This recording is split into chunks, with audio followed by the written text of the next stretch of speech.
Hi, I'm Daniel Andrews, owner and creator of AndrewsFootball.com. I have got the second greatest Super Bowl team of all time, but really they should be one because they are one, as in Super Bowl one. And of course, I'm talking about the 1966 Green Bay Packers. Now, originally, when I was doing this video, I included Paul Hornung on this team. However, he did not play in Super Bowl one. His last year was 66. He only played 7 games that season. So while he was a member of the team, he didn't play in the Super Bowl. His backup had a huge impact in the Super Bowl. But when I talk about the greatest teams ever, once I realized Hornung, even though he was a member of the 66 Packers, he wasn't in the Super Bowl, I decided to exclude him.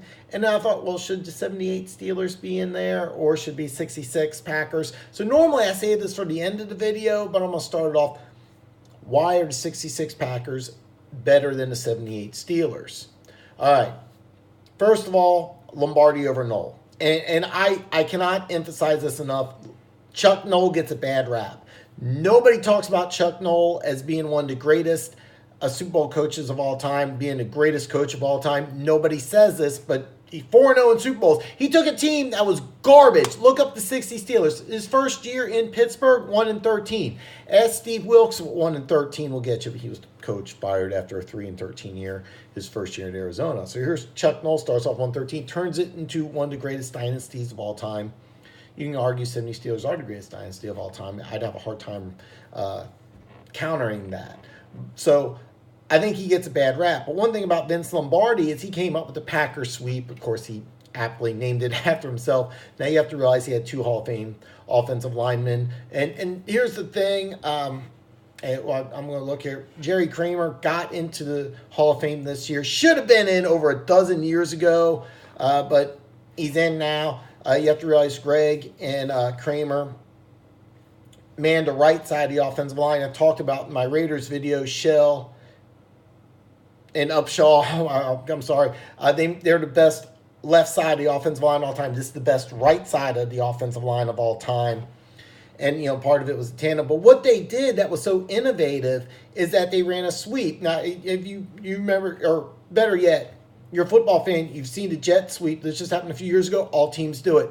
This is the same thing with the Packers sweep. Nobody did it. Teams just pound into each other. And Vince Lombardi said, wait a minute, why don't I take my super athletic tackles? I get them on the outside. And this was extremely innovative. And that's something that you don't see with Chuck Noll. Another thing is that Vince Lombardi was also the GM. He had complete player control. Chuck Noll really didn't have that. He was, now keep in mind, he won his first Super Bowl in 74. Then after that first Super Bowl win, he had arguably the greatest draft class of all time. How much input he had in that, I know he had quite a bit, but he wasn't GM, or Lombardi was the GM, and he was able to cut, trade, draft who he wanted. He had full control. And one thing that's really famous is that Bradshaw and Noll really didn't get along. Players loved Lombardi. Bart Starr's relationship with Lombardi is legendary. Bart Starr had the authority to override Lombardi, but he was the only one. If Lombardi was chewing a player out, Bart Starr was the only player on the team who could walk up and say, no, coach, he did the right thing. Speaking of Bart Starr, this goes to my second point, Starr over Bradshaw. Now, Terry Bradshaw's a Hall of Fame quarterback. He's a great quarterback. A lot of times, I've seen people like, oh, he's not that good looking. No, it's a different game. It's a different time. It's a different system. He called his own plays. And even though he did throw a lot of interceptions, it was planned. A lot of his interceptions are deep down the field, which is like basically a punt. Who cares? I got steel curtain behind me. I can throw a 30, 40-yard interception. It's not that big of a deal because we're also going to make a lot of touchdowns. It was planned. It was calculated. Even though it's not today's football, back then it was okay. But let me throw out some numbers here. Now, keep in mind, in 78, the rules changed where defensive backs were limited in what they could do. Back when Starr played, defensive backs could almost rape wide receivers, and it was okay. So, I mean, the rules changed a little bit. So keep in mind, Bradshaw's numbers are going to be a little different than Starr's, but let me throw out some numbers anyway. Starr had a 62.15 completion percentage in 66. Bradshaw's 56.25. Bradshaw had 28 touchdowns, 20 interceptions. Starr had 14 touchdowns, 3 interceptions. Green Bay led the NFL in fewest turnovers. Pittsburgh was 15th. Now, and this is the most surprising statistic. Pittsburgh in 78 threw for 2,699 yards. Green Bay in 66 threw for 2,602. Keep in mind, Pittsburgh played an extra 2 games. So 2 more games, 97 yards. I was really surprised that Green Bay threw the ball a lot more. Now, keep in mind, Starr did not play in a game. Only played 13 games. Bradshaw played all 16. So that's something you really got to consider. But all in all, you're taking a quarterback who's much more accurate, ball control, security. And what's key in today's game? Ball control, security. You're not going to find a quarterback, a Pro Bowl caliber quarterback anyway, with a 28-20 ratio. But a quarterback who's 14 touchdowns, 3 interceptions, who gets your team to the Super Bowl, oh yeah. Even though the number of touchdowns is low, that almost 5-1 ratio, that's where you want to be. And this is a guy who played over 50 years ago. So I'll do with my third point, numbers. Okay? Green Bay Packers scored 23.9 points a game. Steelers scored 22.3. The Packers defense gave up 11.6. Steelers gave up 12.2. So both the offense scored more. Defense kept their opponents to fewer points. Depending on how you want to look at things. Now, I can debate the 70s teams or veterans. I think the 70s were actually the golden era in football, and I'm going to talk about that in another time. But basically, the 70s orchestrated such a great change. You went from a running team in the beginning of the 70s to a passing league in the later 70s, where you had Bradshaw throwing for a lot of touchdowns and yards and Super Bowls.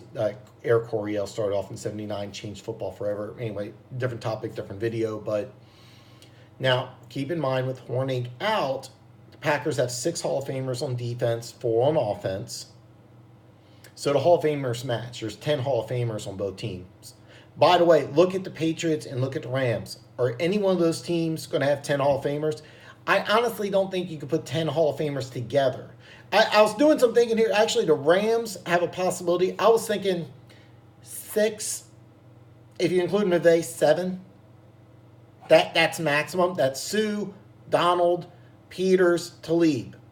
And I can tell you all 4 of them aren't going to make it. I don't think Sue and Talib, they had some off-field issues, some problems anyway. And then Gurley and Goff. Okay, let's say Robert Woods or Brooks. Okay, maybe maximum 7. That's not 10. Patriots, Gronk, I think he's a Hall of Famer. That's debatable. Tom Brady, obviously walking in. Belichick. Defense, Hightower's possibility. Gilmore's possibility. 4, 5, maybe.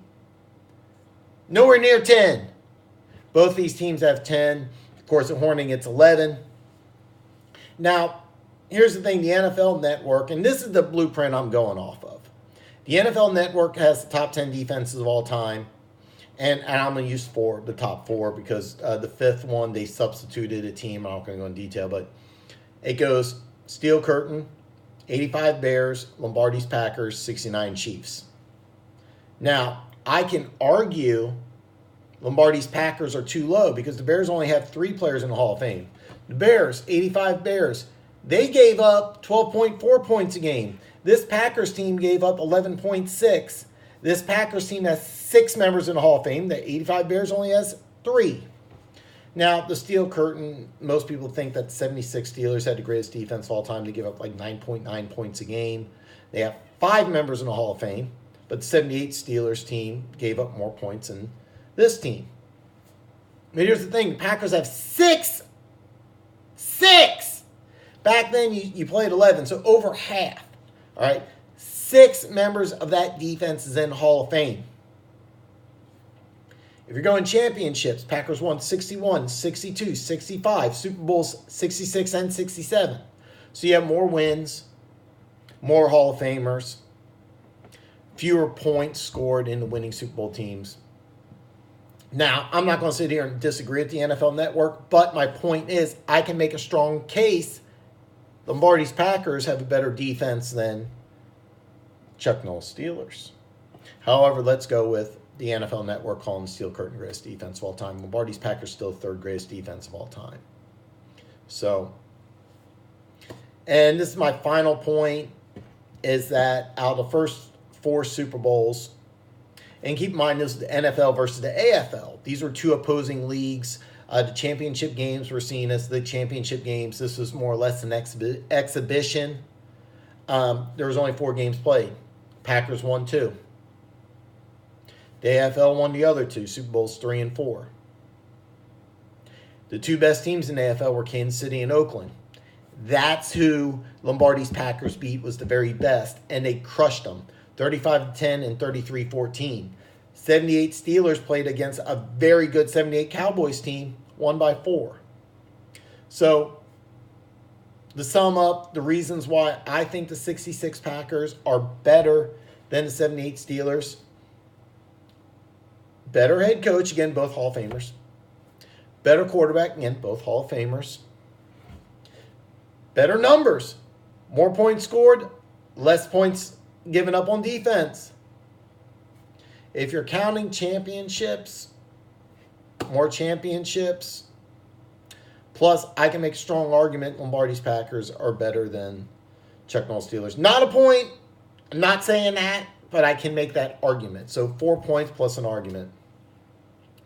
Here's the thing. You're not going to find an NFL team currently that's going to have 10 Hall of Famers plus a Hall of Fame head coach. It doesn't happen.